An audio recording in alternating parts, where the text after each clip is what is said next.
Hi everybody, may I introduce myself in a few words. My name is Luca Martin, I'm Swiss and I was born in Basel in 1962. In Basel I studied violin and composition and later on also vocal studies at the Musikhochschule Köln.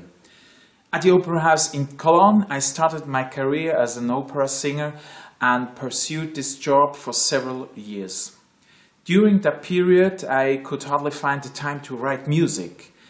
But in the last few years, I again focused more and more on new composition projects as I once had done before I started to sing. I'm delighted now that my 4 orchestral pieces entitled Dances for All, written last year especially for the Basel Composition Competition, are in the final.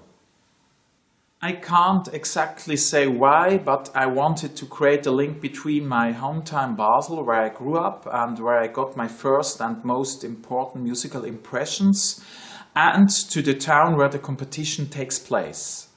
Since my childhood, I've had some horrifying pictures in my mind that I saw in books and which I can't get out of my head anymore.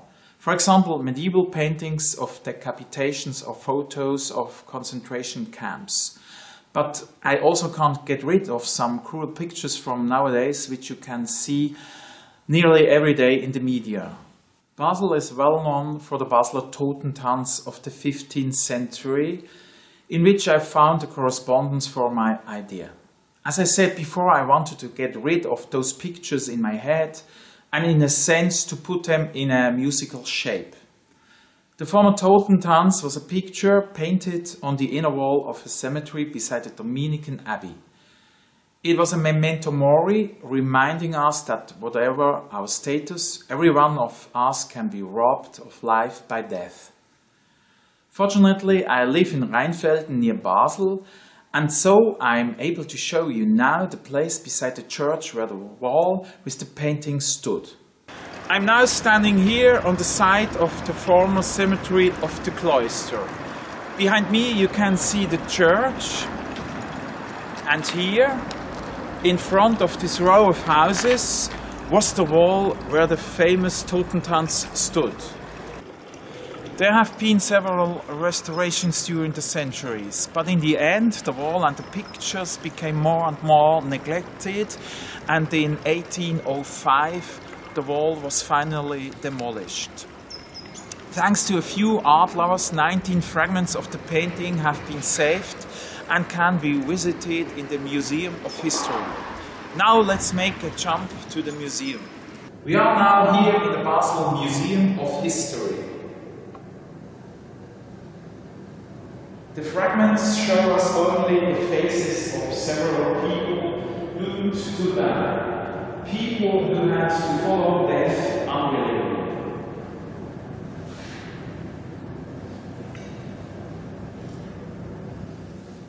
For example, here is the doctor.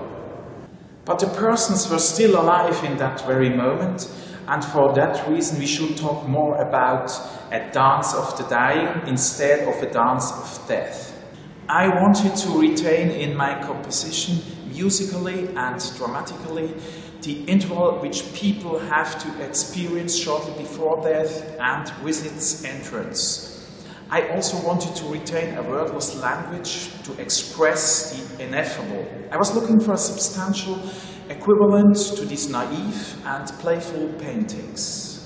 Different death dances are found in art, literature, film and music.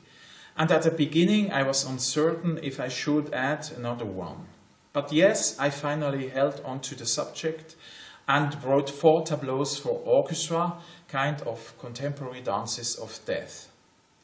For the people who died on 9/11, people beheaded by IS, people gassed in concentration camps, or those who have found their death in assisted suicide, I wanted to give sounding memorials. A person jumping off one of the upper stories of the Twin Towers had about 9 seconds left. These 9 seconds are shown in their temporal extension in the first movement by all violins, for example. In all 4 pieces I tried to express something dramatic. It is an attempt to spread a narrative across time in musical terms. I walked through Zurich, checking my emails on my mobile phone, hoping to receive the competition jury's announcement. When I read my name on the list, I jumped in the air with a loud yes! In the middle of the street. As a trained opera singer, you can well imagine the surprise and confusion of passers-by. I'm very happy that my piece will be performed by such an excellent orchestra as the Chamber Orchestra Basel. I also hope that the piece will be well received and also played. I'd be fortunate too if I could find, as a result of the competition, new commissions for some new projects I have in mind.